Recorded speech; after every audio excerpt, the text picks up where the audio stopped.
Did you know?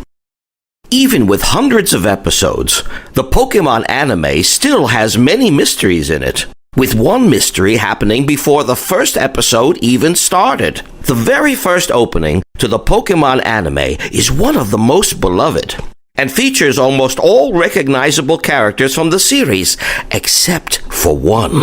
Many have speculated about the identity of this character. Some theorize because the opening is comprised of almost 100% main characters that maybe this character was a female character. Blue, green in English, but was dropped from the anime for unknown reasons. The character does, however, share an uncanny likeness to the NPC Pokemon trainer Lass. But why would a random trainer be featured in the opening? The answer stems from the fact that many English speakers were not introduced to the original Japanese theme. The original theme, aimed to be a Pokemon master, is much more literal in its verses, and the lines are roughly translated as, "I'll get Pokemon, even if through fire, in water, on the grass, in forests, in the dirt, through the clouds, and under that girl's skirt." Another point of confusion and interest was in episode 2, Pokemon Emergency. The Pokemon anime has been known to follow its own rules regarding Pokemon, movesets, and world lore. On the wall in the Pokemon Center, 4 legendary Pokemon are shown: Articuno, Moltres, Zapdos, and Arcanine. Arcanine's inclusion seems odd, as it is not considered a legendary. However, a number of Pokédex entries refer to it as a legendary Chinese Pokémon. Its inclusion as a legendary on the tablet is more than likely a reference to Arcanine's influence, the Komainu, a lion-like creature which guards Shinto shrines. Komainu themselves are based on the Chinese Shi guardian statues, which connect back to the Chinese legendary reference in Arcanine's Pokédex entries. Speaking of the origin of legendaries, Pokémon, the first movie, didn't originally have an origin to its legendary antagonist.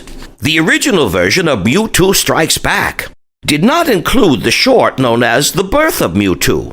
The Birth of Mewtwo itself is adapted from a radio drama of the same name, written by head Pokemon writer at the time, Takashi Shudo.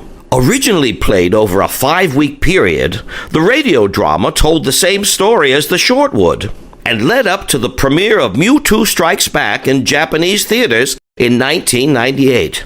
Shudo said that the prologue was also not originally intended to be there, but was added when the episode Electric Soldier Porygon caused the show to go on hiatus. The version that does include the short at the beginning, as well as CGI changes to various scenes, the Kanzenban version, was the version that made it to the US. Almost.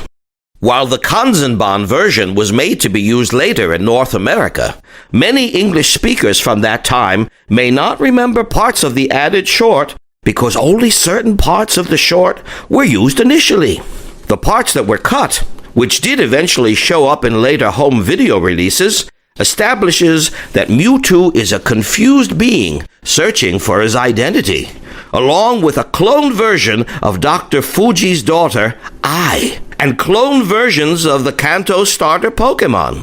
Because of the removal of this footage, and the many changes done to localize Mewtwo as a boastful antagonist, many key points of this central theme were lost.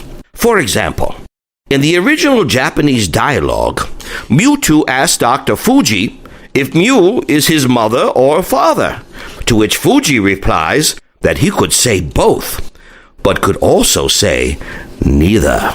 Mewtwo then asks if he was created by God, to which Fuji replies that only humans and gods can create beings, and that Mewtwo was created through science. Another prominent change in tone is Mew itself. Instead of emphasizing the power of true heart to Mewtwo, Mew almost coldly tells Mewtwo that only the